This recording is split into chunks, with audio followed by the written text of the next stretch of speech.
Oh, it's time. Time to get radical. Viewer discretion is advised. Radical comment of the week for October 27th through November 2nd, 2020. These are the very best comments from that time period. Starting out with the honorable mentions, we have Wolfpack 1, Spydalicious X, and CM Retro Gaming. The bronze medal comes to us from Patrice Bryant. I pretty much do what I want, when I want, including smoking weed or eating gummies. I don't care for habits that control me, so I simply smoke when I'm feeling like it. Smoking enhances my creative mind and keeps me motivated and active. I imagine many people may just want to veg out after smoking, not me. I start organizing stuff and coming up with brilliant money-making ideas. I'd certainly recommend weed over prescription drugs for anyone, honestly. Pharmaceuticals messed me up for years, and you're right, the doctor said no mixing them during those dark years, so I did not smoke then at all. Yet I must admit, I get the munchies for sure when I do, taco emoji, laugh out loud. Many people I hear smoke just to get an appetite, due to that effect it has on you. I used to drink alcohol just to compete with my guy friends and brothers, laugh out loud, and sometimes I would end up sick as a dog the next day. Sick, smiley emoji. Ugh! Now that I just can't stand and losing a day in the bed hungover. Nope, been there, done that. It's not for my body. I also am such a lightweight drinker that I tend to say and do stupid stuff when drunk. Happy that that is not me now. I have far too much to do these days to miss a day with a head in a toilet. Not if I can help it. Peace emoji. Many things here. You talked about how you used to drink a lot. And a lot of people, they don't realize how much time they lose drinking. You know, you can lose a lot drinking. Hell, you know, if you're a drunk that drives, you could literally lose your life. And I've never really drank a lot in my life, but when I do drink, you know, I don't drive, and I make sure that I don't have to work the next day. You know, I think every now and again, it's not that bad of a thing, but when people drink every single day, and, you know, they lose time, let's just say you could lose a lot drinking. It's not the same as weed, and people make the comparisons all the time, but it's not the same as weed. In fact, there could be a lot of positive effects to weed. You say that people that struggle with appetites or their mood, you know, some people, mood is everything. You know, in your life, literally mood is everything. You know, if you approach the world in a different way and you have a different mood, your day is different, your life is different. And then that extends to your family, your friends, your loved ones. And I've talked about in the past how I used to eat certain things that would control my mood, or things that I was maybe slightly allergic to, or things that would cause me to be bloated. You know, if there's a link between what I'm saying is your physical happiness, and that's why I talk about health a lot and eating right. There's a link between your physical happiness and your mood and your overall happiness. So yeah, as far as letting things control you, it's all about controlling the things you know, controlling what you eat, not letting it control you, but it's different for everybody.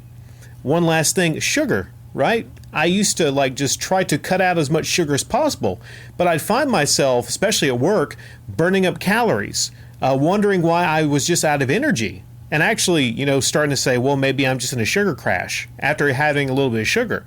But I've actually added a little more sugar, and I found some benefits, you know, like cane sugar. I still stray away from things like, you know, high fructose corn syrup. But yeah, I think it's different for everybody. So test it regardless of what it is, and these things can have a beneficial effect on your life. Just you know, don't go crazy with things like drinking and sugar. Thank you, Patrice Bryant. The silver medal goes to Patrick Hewitt. No, these beggars need to buy their own. I'm wondering what will happen when everyone is a YouTuber. Laugh out loud, I don't do it anymore, but I used to run a Windows server 20XX network. Who's going to run this stuff when everyone is a TikTok YouTuber or some other useless job? At least, Rick, you have a real job. My other question is, what do these beggars do when they get sent a game they already have? I bet they sell it. I remember an old YouTube channel called Classic Game Room. He used to borrow games/consoles for reviews. Then he said, nah, No, I'll just keep... I used to do a pretty good impression of him, but I've lost it now. No, I'll just keep them. It's too much trouble sending them back. It went on and on. Now he's changed his channel like 5 times, quit YouTube once, fired all of his second channel employees. He had employees? Tried Amazon, then quit and did the patron thing after saying he quit. You need to see the stupid that is Mark. I have things to say, but I've done too much to try to do on YouTube. I don't have the time to learn video editing and camera/mic stuff. I have to keep up with my electronic repair, computer skills along with web HTML. That is enough for my time. But I'm 50 now, and electronic/computer is an ever-changing thing that you can't ever stop learning. Yes, MGR, Polymega, look at the store website. It's been scrubbed. Don't look at the Google listings there. Just old pages that have not been taken off the site. Yeah, I think we're getting to a point to where there's oversaturation, like on YouTube, on, social media. Like everybody, literally like almost everybody is a star. Everybody's a star. But the thing is, when everybody is a star, no one's a star. It's all about people's followings and this and that, People are like, ooh, I have 1,000 followers. I'm like, okay, you're still a fucking nobody. Like, maybe a time ago, maybe when the internet was just starting and people would blow up, that was something special. But, just not everybody can be a star is what I'm saying. One thing you bring up is something that, of course, obviously, common sense would say goes on, which is when the e-beggars get games, specifically games that they say that they want, always tends to be the really rare, expensive games. You notice that when they're missing a game? It's always the rare ones, right? No e-beggar is going to be like, yeah, I'm missing this very common-ness game. No. It's always the rare ones, right? It's always the rare ones. Well, I would wager a guess that they have multiple copies of them because...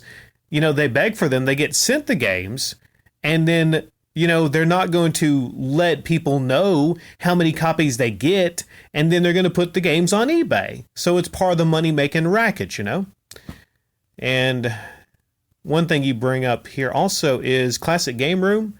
What that channel is now, every now and then somebody will stop by and they say, hey, whatever happened to Mark from Classic Game Room? Those were very popular videos, very simplistic videos. Today, we're going to be talking about... Oh, it's coming back. Okay, I could probably do an impression of that person. I could replicate some of those uploads because they're very simple. I mean, I guess at the time, a lot of people wasn't doing that.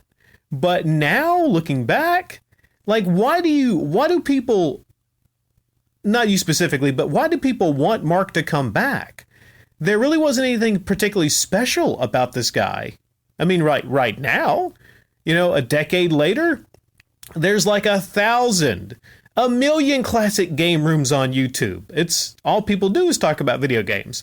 So there's nothing revolutionary about what he did other than his voice. So is that what it was? Just his voice? Well, shit, I can make a classic radical room if that's the case. Thank you, Patrick Hewitt.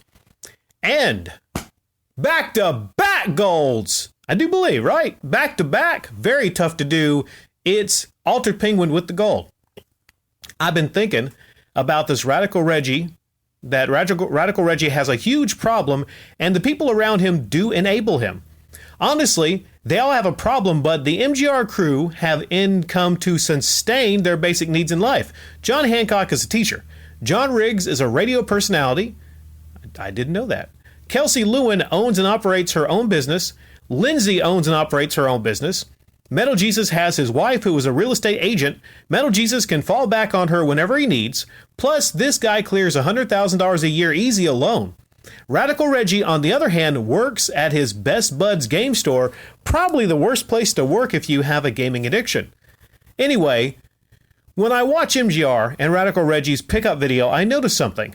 Reggie likes to pick up the same game for the PlayStation 4 and Switch. He usually does this, and MGR makes a comment about it, or confused, huh? Finally, in the last video they ever did, he asked him flat out, why do you buy this game for both systems? Reggie replied, so I can play on the go. Okay, I'm not and I know I don't have an impersonation for Radical Reggie. Sorry, okay? I don't have them all. Like, I don't even know. It's just a very basic voice. Okay, I'm not the brightest bulb in the box, but I'm pretty sure crossplay between Sony and Nintendo is non-existent. So why does he buy both games on different consoles? When save files are different and non-transferable, he has a problem. Jason notices this and says nothing. You can sense the awkwardness of the moment when he pulls out the same game for two separate systems. Now, here's the funny part. Today, MGR made a video about him driving around to different GameStops trying to buy PS3, Xbox 360, and Wii U games because someone told him they were going to go bye-bye. He showed a Hello Kitty game that he bought. This is a 40-something-year-old man, and he bought Hello Kitty, and you want to know his reasoning?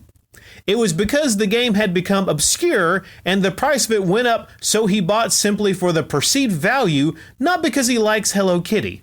This 40-something-year-old man bought a Hello Kitty game not to resell, but to have in his collection.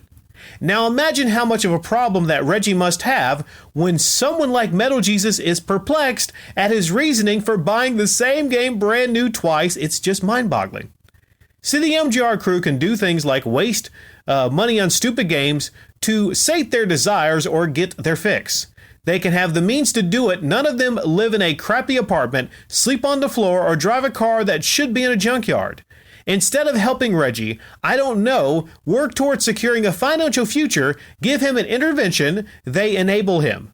I mean, they can at least give him tips on making better video. My God, everyone's in HD, and Reggie's videos still feel like he's on a 2006 camcorder.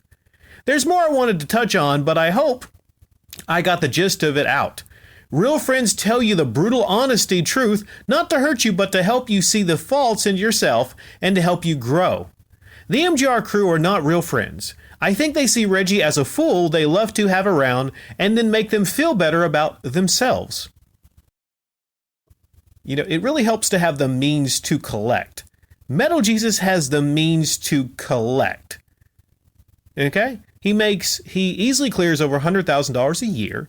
We don't know fully really what he makes because, of course, he e-begs and gets a lot of games and things and gifts from his audience, the Metal Militia.